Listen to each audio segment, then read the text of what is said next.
ये 8 लक्षण प्रकट होने लगते हैं जिसके ऊपर प्रभु की कृपा होती है।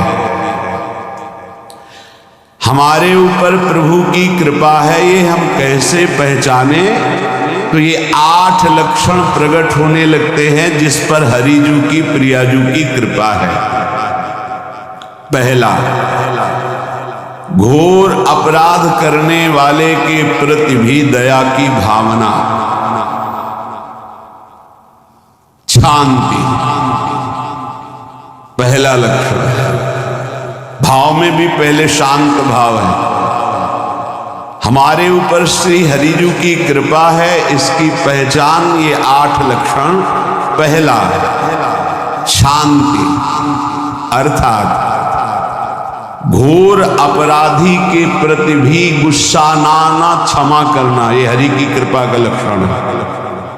देख लो भाई, घोर अपराधी शब्द तो जाने दो, जरा सा प्रतिकूल हो जाए तो लाख समझाओ पर भ्रकुटी तनी रहती है।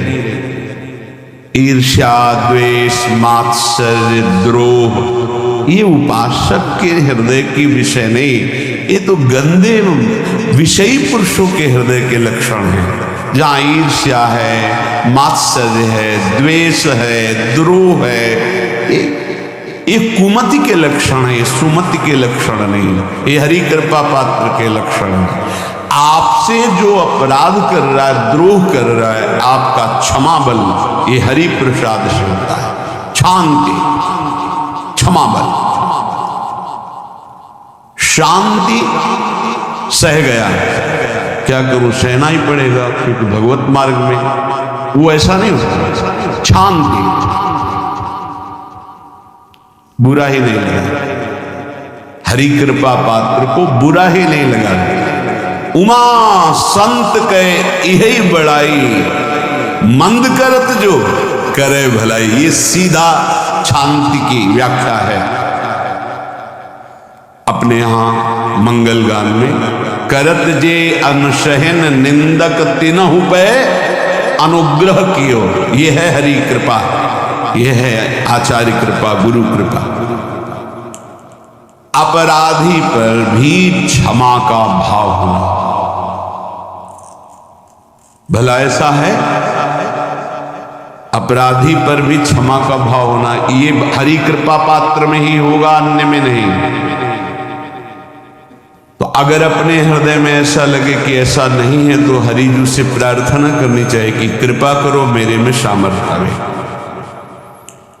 दूसरा, अनुसूया, वो किसी भी के प्रति कभी भी कोई दोष दर्शन ही नहीं करेगा। दोष कथन, दोष श्रवण की तो बात जाने दो।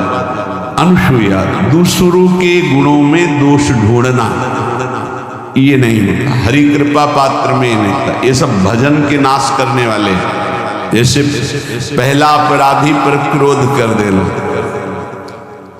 तो माया ने भेजा इसीलिए था कि तुम्हारे साथ व्यवहार ऐसा करे कि तुम क्रोध करो, क्रोध करोगे तुम्हारी ऊर्जा शक्ति नष्ट हो जाएगी, अध्यात्म में जो चलने की थी।